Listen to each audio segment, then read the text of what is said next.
Hey, Zephyr. Have you heard about a new class of materials that could be a game changer for clean energy and water purification? You mean besides graphene? I feel like I'm always hearing about graphene. This paper talks about something called MXenes. They're a family of two-dimensional materials discovered almost by accident at Drexel University. So, what makes these MXenes different?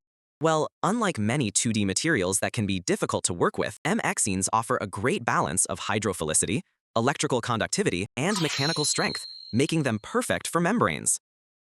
Where do they come from?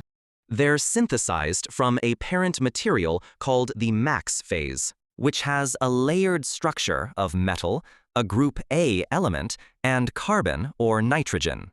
So you just peel the layers apart? Essentially, yes.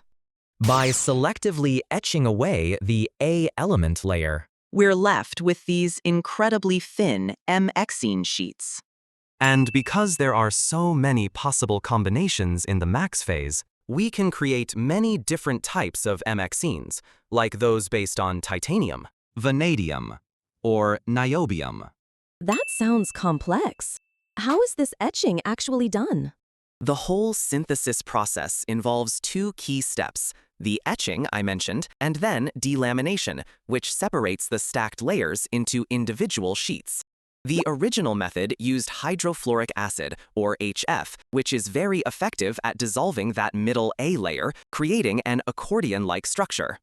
Hydrofluoric acid sounds pretty hazardous, though.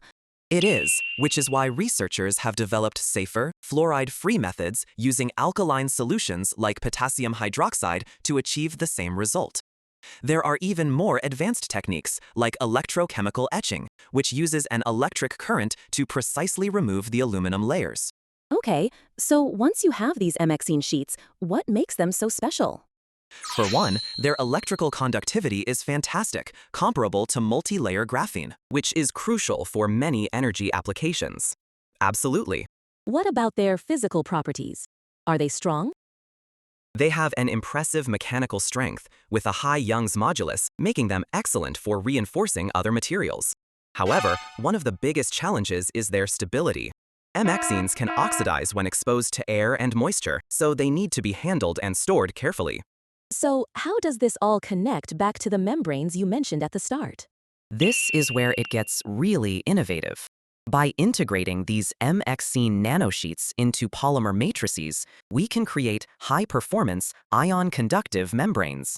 A common way to do this is through the casting method, where MXenes are mixed into a polymer solution, poured onto a surface, and dried to form a thin composite film.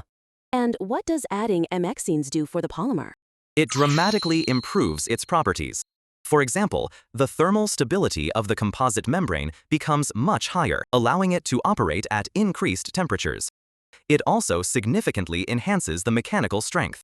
The MXenes act like a reinforcing scaffold within the polymer, making the membrane more robust and durable. And I assume it helps with the ion-conductive part too. Precisely. The MXenes create highly organized channels within the membrane, which helps ions move through more easily, boosting the ionic conductivity. This makes the membranes incredibly useful for applications like fuel cells, where they can lead to higher power densities and better performance. That's incredible. So it's not just for energy? Not at all. They're also being used for water desalination, where they show exceptional water permeability and salt removal rates. These MXene-based membranes truly represent a promising new frontier in Materials science.